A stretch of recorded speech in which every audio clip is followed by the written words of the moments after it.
Okay, so strap in everybody because we're heading to the China-Burma-India theater today. Ooh, CBI. Yeah, the CBI. And it's World War II, of course. World War II. Yeah. Of course, we're talking about a P-40 Warhawk. Oh, Warhawk. And this one has a nickname.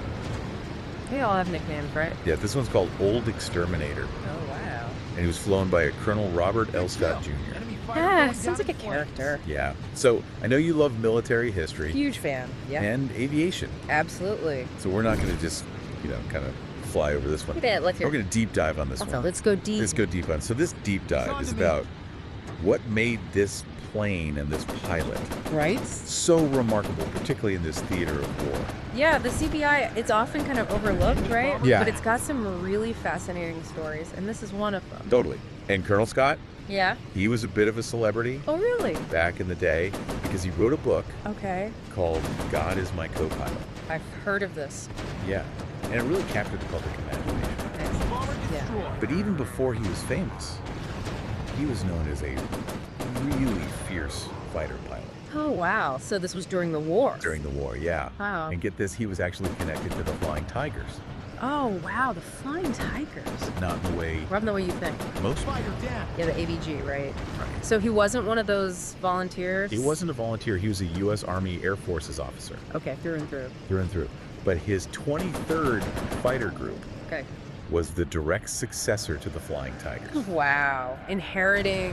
They inherited their mission Okay. and even some of their hard-hitting tactics. That's so interesting, that lineage, right? Yeah. So before we get too far into the weeds on the pilot, Yeah. let's talk about this plane. All right, Old Exterminator. Let's talk about it. Old Exterminator, what made it so special? Well, besides the cool name, Yeah.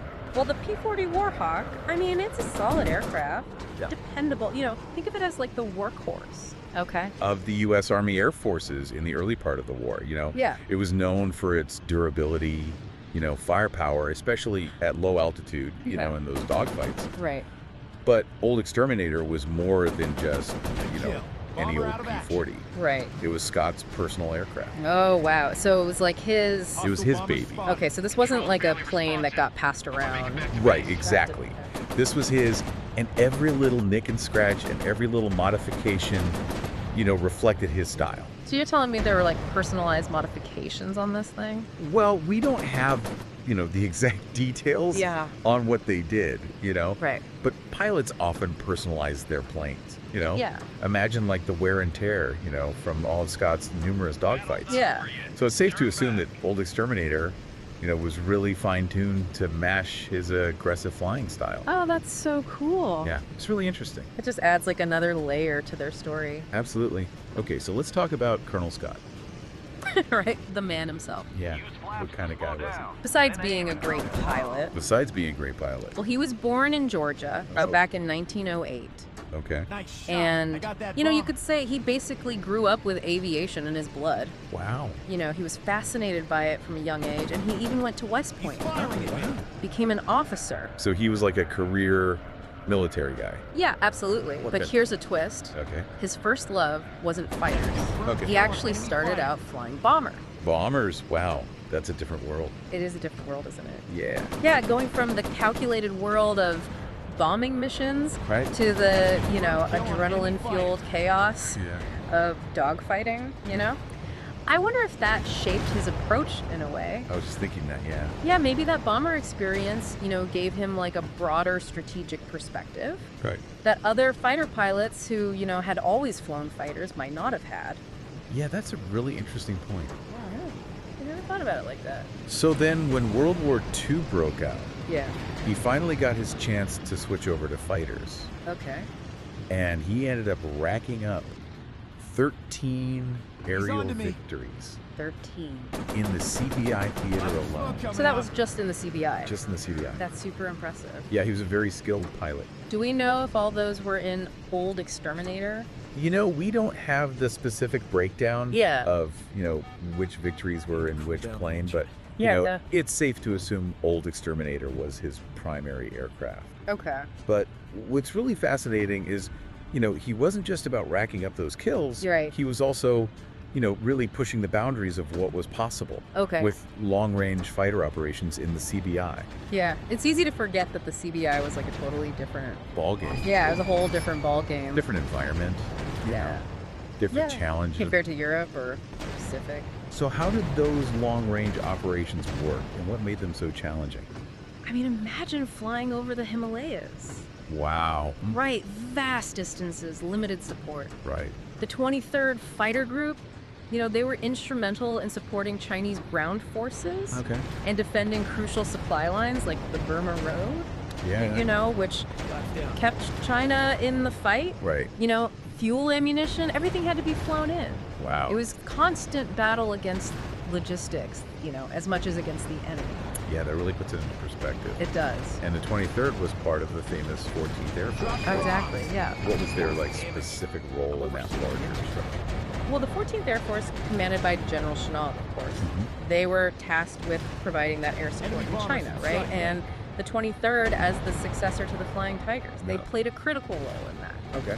They were a mix of veterans and new pilots, all operating under these incredibly demanding conditions. Yeah.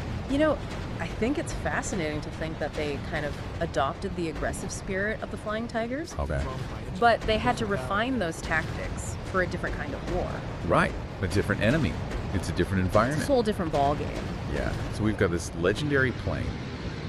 Old Exterminator. Yeah, old Exterminator. We've got a really skilled And unconventional. and unconventional pilot. Yeah. And a critical mission in this really brutal theater of war. Yeah. So what does it all mean? Yeah. Why should we care about old Exterminator all these years later? Well, I think because it's a story that really embodies, the adaptability Okay. and the resilience of American air power. Okay. It's also a reminder that the CBI theater, while often overshadowed, Yeah. was absolutely crucial to the Allied victory. Yeah. I mean, without those supply lines, without that constant pressure on Japanese forces, Right. the war could have played out very differently. Wow. I never thought. Got one on my tail. Yeah, it's a really Yeah. important but often forgotten part of the war. In Scott's book, God is my co-pilot. Yeah. It keeps that story alive. It gives you a personal glimpse Right. into the realities of air combat. Yeah. And life in the CBI. Yeah. Reading his account, you can almost hear the roar of old Exterminator's Flight engine. leader, Wow. I'm taking You can almost fire. feel the Requesting tension of assistance. those dogfights. Yeah. It's really powerful. This whole deep dive's got me thinking, how much did Scott's personality, Yeah, his journey from bombers to fighters, right. Totally. influence the legend of old Exterminator? Yeah, that's a great question. Did that kind of create this whole mystique around it? I think you're right. I think his personality played a huge role in shaping that legend. I think we've only just scratched the surface We have. of this story. There's always more to uncover. There's always more to uncover. Yeah, So thanks for joining us on this deep dive into the world of Robert L. Scott Jr. my pleasure. and Old Exterminator. Such a cool name. Yeah, I don't know about you, but I'm adding God is my co-pilot Yeah, to my reading list. good idea. Until next time.